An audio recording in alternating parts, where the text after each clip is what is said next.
programa dominical y a continuación les tenemos una noticia muy interesante. Un grupo de estudiantes de ingeniería industrial está ayudando a una empresa que está teniendo problemas con sus ventas. Adelante con el reportaje. Buenos días, en esta oportunidad estamos presentando nuestra investigación llamada Propuesta de mejora de procesos para la panificadora oriental en el área de producción para el año 2022. La cual beneficiará a la empresa panificadora oriental, la cual se encuentra ubicada en la provincia de Maynas, en la región de Loreto. Esta empresa está abocada al sector económico de la producción y comercialización de productos de panadería, cuyo producto estrella es el pan de molde. El objetivo principal de nuestra investigación será realizar una propuesta de mejora para la panificadora oriental S.A. Seguidamente, nuestros objetivos específicos serán primeramente realizar un diagnóstico de la situación actual de la empresa, seguidamente identificar los problemas que puedan existir dentro de la empresa, seguidamente identificar los indicadores que requerimos para poder solucionar estos problemas y finalmente realizar un plan de acción para solucionar todos los problemas que podamos encontrar. El problema identificado fue que en los últimos 5 años la panificadora oriental no había podido cumplir con el 100% de pedidos de sus clientes, entregando en muchas ocasiones pedidos incompletos de bolsas de pan. Además, se identificó que al final de cada jornada laboral había una cantidad considerable de productos defectuosos, los cuales habían sido desechados por no cumplir con las especificaciones requeridas. Y además, se identificó que al inicio de cada jornada laboral se tenía que comprar más materia prima de la que se necesitaría para poder producir la cantidad de panes que al final se obtenían. Estos problemas serán analizados posteriormente. Tenemos tres indicadores principales. El primero es unidades defectuosas, que va a ser la cantidad de panes defectuosas sobre la producción de panes totales. Como segundo tenemos lo que es el color del pan, que para ello tenemos una escala de 6 colores. Nuestro indicador va a ser la sumatoria de estas escalas sobre la cantidad de panes producidos. Nuestro tercer indicador va a ser la textura del pan, que al igual del color tenemos una escala y el indicador va a ser la sumatoria de estos puntajes sobre la cantidad total. Como dato importante, la capacidad de nuestra planta de panes de molde es de 3.488 bolsas de medio kilo en un año. Tenemos un instrumento de medición que nos va a ayudar si los panes son defectuosos o no. Dentro de este hay preguntas referentes a lo que es color, textura, peso y tamaño, en el cual también hay un rango para verificar si coincide o no. Poseemos un GAN para tomar las mediciones, en el cual se desarrolla durante los 3 meses y durante 3 meses diariamente se recolecta una muestra y se evalúa esta. Para poder conocer cómo es la empresa por dentro, primero analizaremos el mapa de macroprocesos. En cuanto a los procesos estratégicos, tenemos a administración y finanzas. Como procesos operativos tenemos a ventas, control, recepción y almacenamiento de materia prima, elaboración del pan, control de inventarios y distribución. Y finalmente, como procesos de apoyo tenemos el proceso de compras.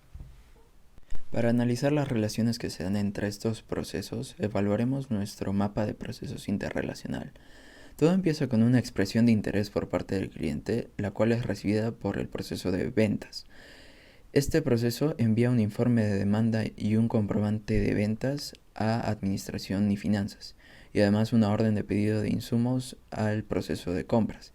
Este proceso envía un comprobante de compras a control, recepción y almacenamiento de materia prima, y este proceso recibe una orden de despacho de materia prima.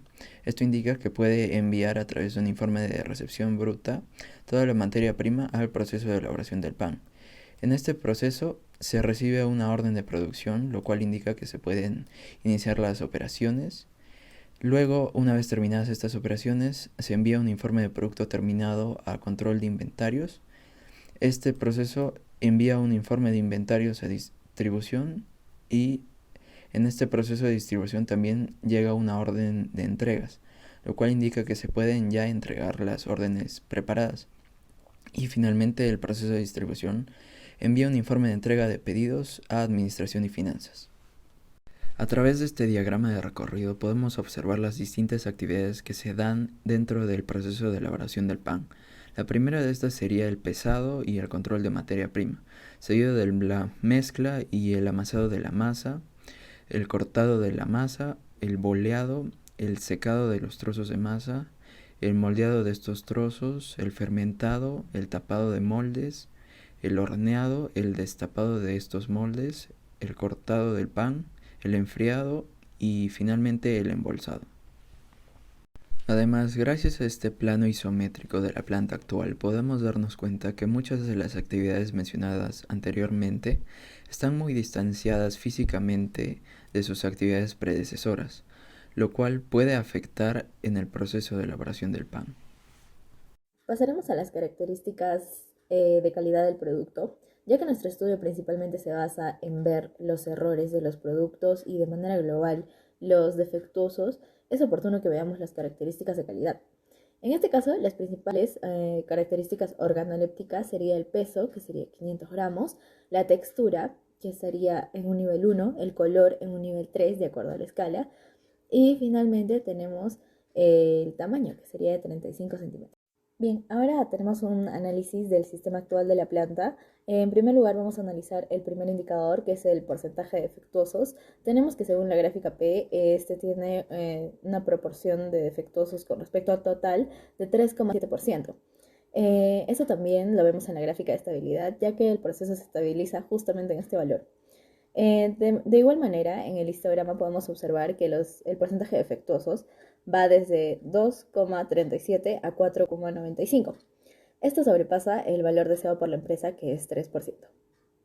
Asimismo, podemos observar que existe una probabilidad del 68% que el porcentaje de defectuosos en el mes se encuentre entre 3,1 y 4,4%. Y de igual manera existe una probabilidad del 95% que el porcentaje de defectuosos en el mes se encuentre entre 2,5 y 5%. Posterior a ver que hay un alto porcentaje de defectuosos, vamos a ver las causas de ello con un diagrama de Pareto. Para esto ponemos las principales características de calidad y vemos que el 80,4% de los productos defectuosos se debe a color y a textura. Como pudimos observar en el diagrama de Pareto, vemos que las principales causas de los productos defectuosos son color y textura, así que vamos a proceder a analizar estas variables. En primer lugar está el color, que se encuentra a un nivel de 4,38, es decir, entre el nivel 4 y 5, y la textura está en un nivel de 2,3, es decir, entre los niveles 2 y 3. El problema encontrado es el alto porcentaje de panes defectuosos comparados con los estándares de la empresa, y algunas de las causas según su diagrama Ishikawa son la baja calidad de panes en lo que es textura y tamaño, así como el desorden, la ausencia de limpieza y de protocolos, así como la poca proximidad entre las áreas de producción. Iniciar con la propuesta de mejora como tal, definimos finalmente cuáles son los indicadores que nos van a reflejar el rendimiento de nuestro proceso elegido, que en este caso es la elaboración del pan. Y tenemos el color, el promedio de color de panes específicamente, el promedio de la textura de los panes y también el porcentaje de elementos defectuosos, es decir, de panes defectuosos. Actualmente nosotros contamos con un promedio de color de panes del 4,8 gracias a ese formato que podemos ver ahí que hemos podido recolectar los datos. De igual manera tenemos un promedio de textura de panes del 2,3, como podemos ver ahí. Sin embargo, nuestras metas están un poco alejadas del valor que tenemos actualmente. Tenemos un promedio de color de panes, o bueno, nuestra meta es de 3 en promedio, puntaje 3, y el promedio de textura de panes, nuestro puntaje debe ser menor o igual a 1,5. Una mejor representación de lo que dije anteriormente se puede ver plasmada en este flowsheet, donde se indican las metas del proceso, específicamente están direccionadas al horneado debido a que aquí es donde se le atribuyen esas características de color y textura principalmente. Ahí podemos ver el promedio de defectuosos de 3% y como lo mencioné anteriormente, el promedio de textura de panes tiene que ser menor o igual a 1,5, esa es nuestra meta, y de igual manera el promedio de color de panes tiene que ser 3. Bien, ahora pasamos con lo que fue el planteamiento de la hipótesis. Bueno, lo que se hizo hasta el momento fue encontrar aquellos factores que hagan que se le atribuya esa característica o bueno, ese atributo al pan de defectuoso. En este caso vimos que sobre todo es el color y la textura. Y bueno, lo que también hicimos fue estas dos características, ver en qué momento de todo el proceso de elaboración del pan se generan, básicamente. y vimos que fue en el horneado es básicamente donde se le atribuye mayor cantidad de color y de textura al pan, y también en el traslado de los materiales, es decir, del propio pan, se le puede llegar a atribuir el color y la textura. Es por eso que presentamos dos herramientas a utilizar. En primer lugar, las 5 S, que las aprendimos en este curso, Sistema de Mejora de Procesos, y la distribución de planta, que lo aprendimos en diseño de planta. Entonces, planteemos dos hipótesis para cada una de estas dos herramientas. La primera, que fue la distribución de planta, podemos decir que la aplicación de una nueva distribución de planta disminuirá significativamente el porcentaje de productos defectuosos en el proceso de elaboración del pan de molde. Y como hipótesis 2, referente a las 5 S, podemos decir que la herramienta de 5 S disminuirá significativamente el porcentaje de productos defectuosos en el proceso de elaboración del pan de molde.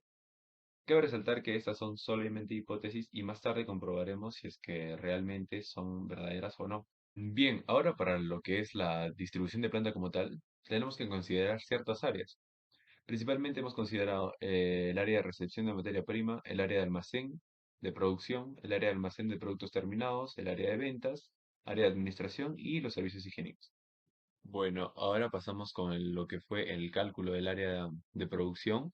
En este caso se tuvieron en cuenta elementos como tanto elementos estáticos como elementos móviles, eh, la cantidad de esos elementos, sus dimensiones, los lados de utilización, al final para sacar la superficie total de cada uno de esos elementos, el cálculo de la constante K para hallar, bueno, finalmente lo que es la superficie total requerida, que fue de 35,61 metros cuadrados. Sin embargo, obviamente tenemos que trabajar nosotros con lo que es una holgura, porque recordemos que es una superficie requerida y tienen que haber espacios entre ciertas cosas, lo cual supone sobre todo el 30% de la superficie total requerida, dándonos un total de una superficie total recomendada de 46,29 metros cuadrados para el área de producción. Bien, ahora pasamos con el modelo de disposición uno. Básicamente lo que hicimos fue hacer el mismo procedimiento que hicimos con el área de producción para el cálculo de las demás áreas que mencioné anteriormente. Y luego de eso jugar con las dimensiones que dan esa área. Por ejemplo, en el área de producción nos salió una superficie recomendada de 46,29 metros cuadrados. Y para este modelo de disposición uno jugamos con esas dimensiones, por ejemplo, de 7,90 metros de largo y 5,86 metros de ancho, lo cual obviamente nos da un área de 46,29. Y obviamente, no solo tenemos que tener en cuenta las dimensiones que hemos hallado para cada área de la empresa, sino también lo que conocemos como el valor de proximidad. Acá podemos ver tres imágenes. En el primero encontramos el valor de proximidad como tal, en el segundo el motivo de ese valor de proximidad y en el tercero un diagrama que interrelaciona las áreas en base al valor de proximidad. Es muy fácil de entender esa tabla. Por ejemplo, el área de recepción de materia prima con el área de almacén tienen una relación de E1. Lo que quiere decir es que, bueno, es especialmente necesario que estén próximas una de la otra, y el motivo es por secuencia de flujo de trabajo, es decir, una actividad precede a la otra o tiene que estar cerca porque, bueno, así lo amerita el flujo de trabajo, básicamente. Estas relaciones se tienen que ver plasmadas en cualquier modelo de distribución que nosotros planteemos. Y bueno, básicamente lo que se tiene que cumplir es el diagrama que podemos ver abajo. Por ejemplo, el círculo, que en este caso es el área de producción, y el almacén, que es el 2, están unidos con líneas amarillas, lo que quiere decir que es especialmente necesario que estén juntas. O por ejemplo, el baño del área de producción están con líneas en zigzag, lo que quiere decir es que no pueden estar juntas por motivos, bueno, no es recomendable que estén juntas por motivos de higiene. Ahora presentamos el primer modelo de distribución layout que cumple con tanto las características de proximidad que vimos anteriormente, como con las dimensiones que hallamos para cada una de las áreas. Aquí está el segundo modelo de disposición. Como vemos, las áreas siguen siendo las mismas, sin embargo, lo que cambian son las dimensiones. Por ejemplo, el área de producción ahora es 10,29 metros de largo por 4,50 metros de ancho.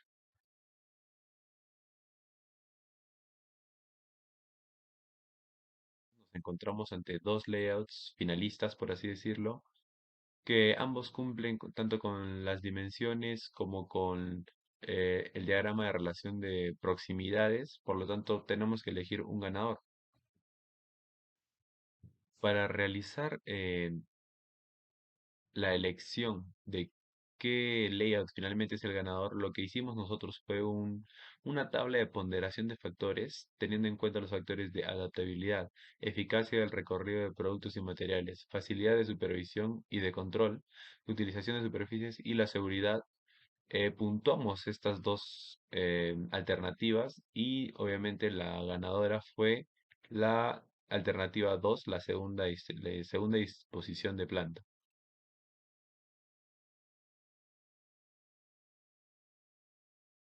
Vez ya elegida la segunda alternativa, lo que tenemos es un SketchUp de lo que es la segunda distribución, así como el diagrama de recorrido trazado a lo largo de todo el layout.